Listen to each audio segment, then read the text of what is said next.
Madzimbabwe, VanhaVaMutapa, I'd like to wish you a new, happy 2018.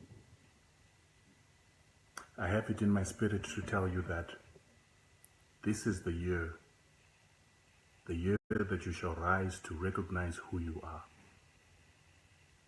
The year that you shall rise to recognize that you are sons, daughters of kings.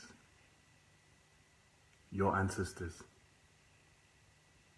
your elders, the people that came before you were ordained with so much greatness that they built one of only 6 kingdoms in Africa.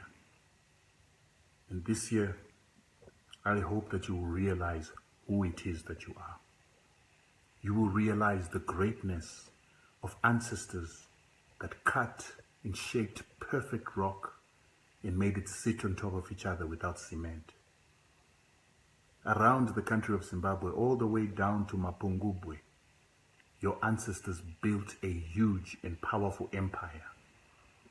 An empire that traded with the Chinese, an empire that traded with the Israelites, an empire that traded with the Indians, an empire that they wrote about in books in Europe, in books in the Arabic texts that talked about a land that produced the gold of King Solomon, that talked about a land that produced the gold of Queen Sheba. It talked about a land that the sandawana, the emerald, was used on the jewelry of kings. And by the time that Rhodes came to Zimbabwe, the time that Rhodes came to Zimbabwe, he was looking for Ophir. He was looking for King Solomon's mines. He was looking for the land from which Queen Sheba got her gold. Those were our ancestors. The blood of those great men, Nyatsime Mutota, and people like Changamire Dombo, it runs in our veins.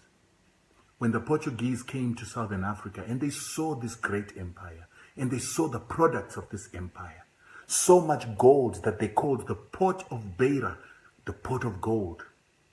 They realized greatness and they wanted to conquer this greatness, but they failed. Our kings resisted them. But never forget that this kingdom was built by our ancestors without assistance. The great Zimbabwe, Kami ruins, which was built by Changamire Dombo, and all the other 34 ruins that are found in Zimbabwe, and those that are found in Mapungubwe were built by the hands of our ancestors, were built by the power, the spiritual unction that our ancestors had.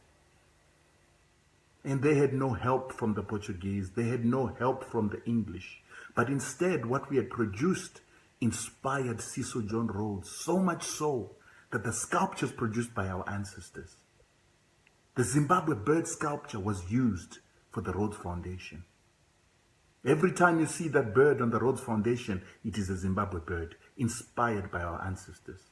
So inspired was Cecil John Rhodes that he could not leave the land of Zimbabwe at the time he was supposed to leave.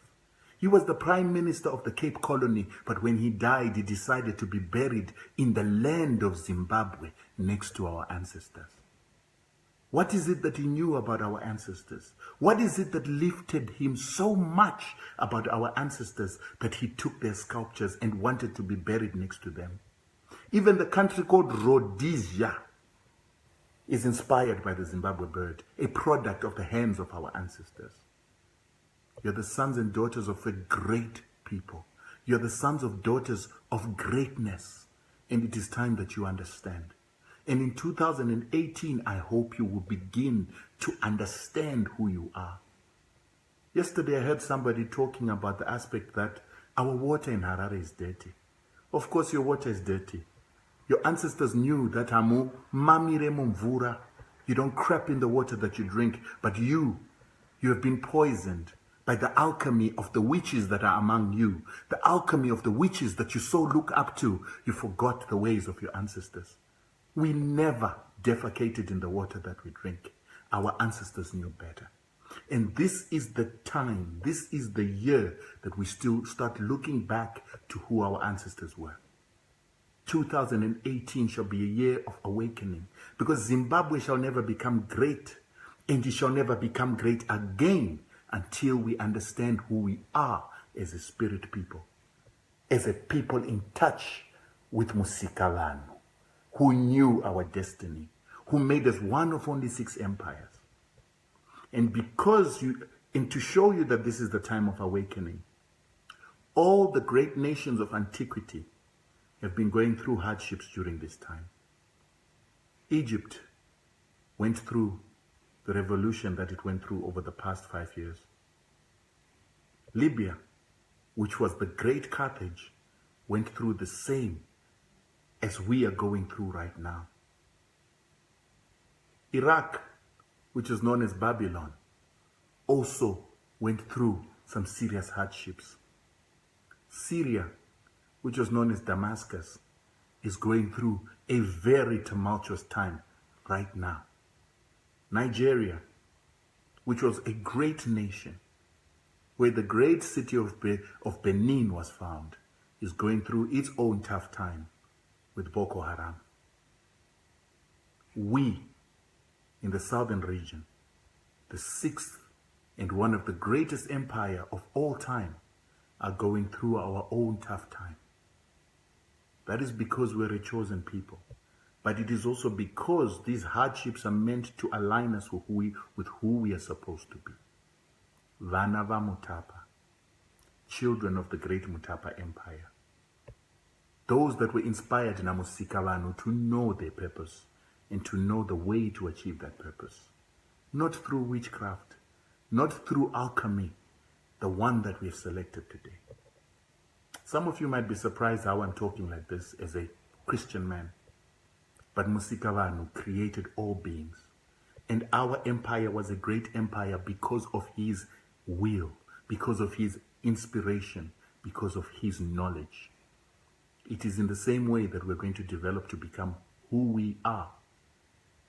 You are not going to get any foreign investor to develop you. The Portuguese never developed our ancestors. The English never developed our ancestors. But we inspired what it is that they created. Good night. I hope you understand who we are. The sons of kings and queens. And we are going to rediscover who we are to build Zimbabwe as destined by Musikalanu.